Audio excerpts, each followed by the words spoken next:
If you have ever been to a department store and just wanted to run away the second you had to start looking at clothes or putting outfits together, or God forbid, actually trying things on in the dressing room and that terrible lighting, I just want you to know I am here for you. I totally know how that feels. Maybe I don't know what it is, but I can curate a skincare routine perfectly. But ask me to throw together an outfit with the things they have in my closet that mix and match, I am totally lost. But here's something I've realized. Confidence doesn't come from having more stuff, more clothes, more skincare products. It comes from having a strategy.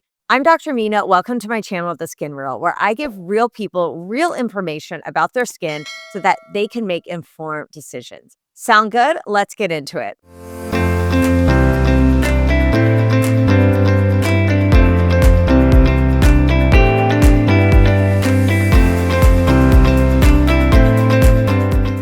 This is my weekly recap episode where I break down my key takeaways. This week, I had the pleasure of interviewing powerhouse couple Eric Saranto and Lisa Smith, who are the founders behind Elise Style Consulting, which is a bespoke style consulting company who can really help you dial down your wardrobe, create a strategy, and a plan. I highly recommend listening to the full episode. I'll link that at the end. But if you don't have time for that, check out this short little video where I'm going to break down the key points and my takeaways. Okay, so in this recap episode, I'm going to be talking about appearance strategy. And yes, that's a thing. And it doesn't just stop at skincare. Your wardrobe, your hair, your skin, this all impacts it. How you stand, your body language, right? Like this is all part of appearance strategy. And you may be thinking, well, why does it really matter what I look like? Isn't it what's on the inside that counts?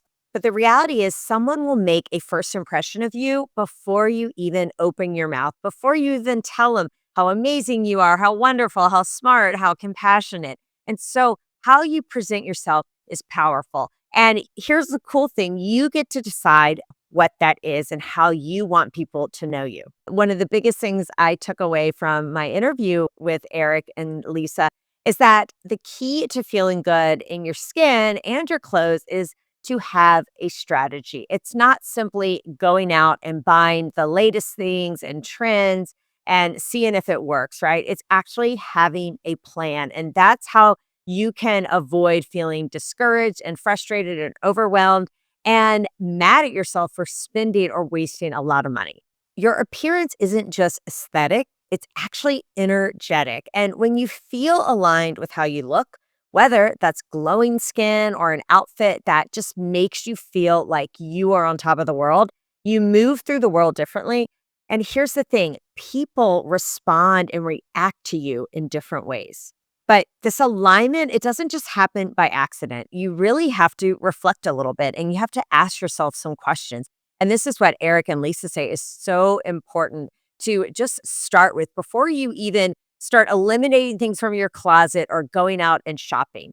You want to ask yourself, how do I want to show up in the world?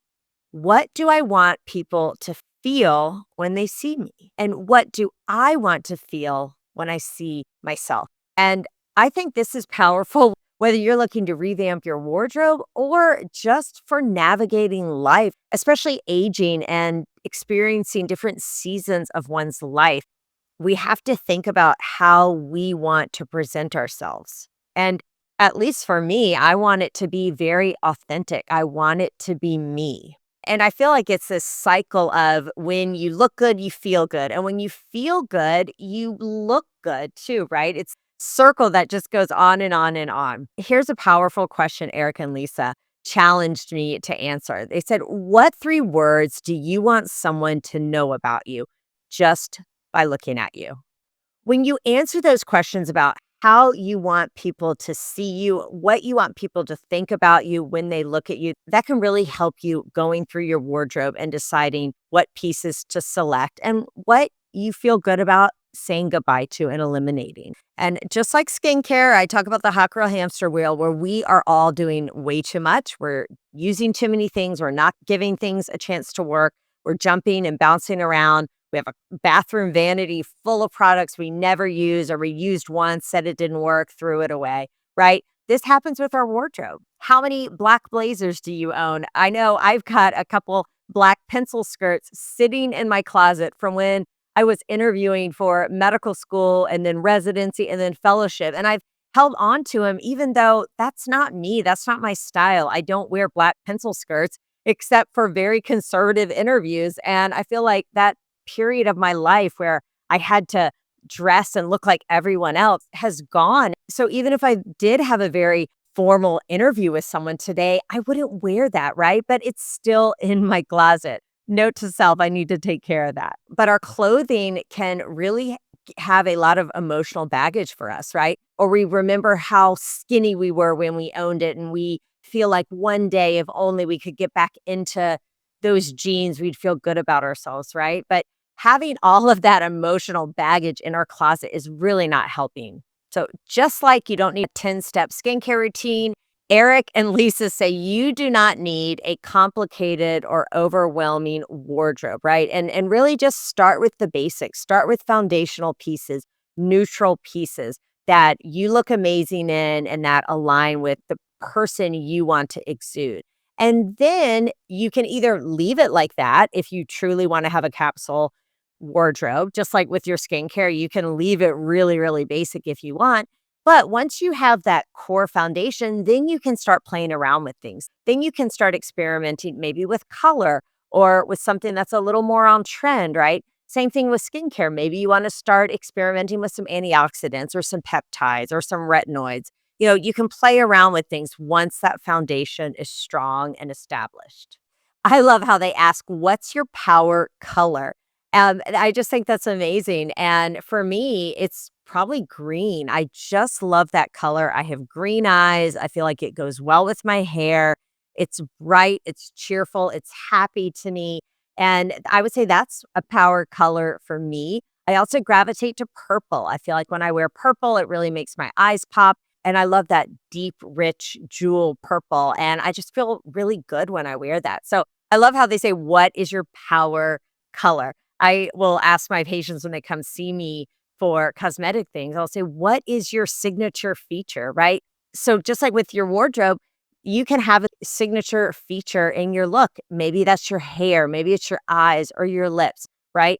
So have that power color that you gravitate towards. There is so much overlap between your style, your wardrobe, your skincare, and all of this impacts how you show up in the world. And Lisa said, if you're going to put clothes on every day, you might as well put something on that makes you feel really good about yourself. When you dress a certain way, you present yourself in a certain way, and people respond to that accordingly. And what I like about Eric and Lisa is that you don't necessarily have to spend thousands of dollars on a piece of an outfit. They do promote quality over quantity, same as I do with skincare, right? And taking care of your skin. But it doesn't have to be expensive if you don't want to. Your style doesn't mean spending a ton of money on designer things so that everyone knows that you're wearing this designer label, right? It's so much more than that. And with skin health too, it's not about looking like you've never aged. It's not about looking like you're 20 when you're really 45. It's about presenting yourself in your true, authentic way and feeling good about yourself. A lot of my cosmetic patients are seeing me because they are just tired of people responding to them negatively. They may say, people always think I'm angry. People always think I'm tired. They ask why I'm so stressed out, even though I feel great. And they don't like how the outward appearance isn't matching how they feel on the inside.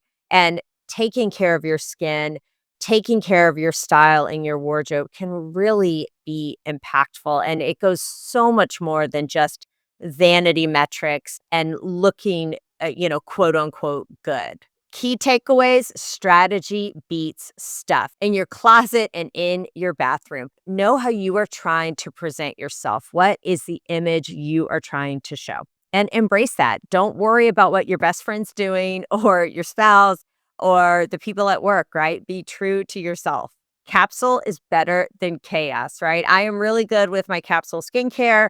I do have some work with my closet, but a curated core wardrobe with pieces that fit you, that are in alignment with you, it's so much more impactful than a closet full of random stuff. You have no idea how to put them together.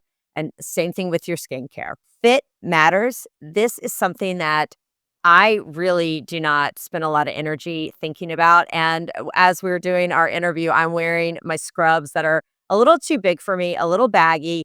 And I'm thinking, I really need to get rid of these and get a pair that actually fit me. Fit really, really matters. And they were saying, and not a lot of people think about tailoring their clothes and they think, oh, it's good enough, right? But if you actually spend the time and money to do little tweaks with your clothing so that it really fits your body the way it's meant to, it just elevates your look to unbelievable heights. Another tip they gave is to let it go to level up.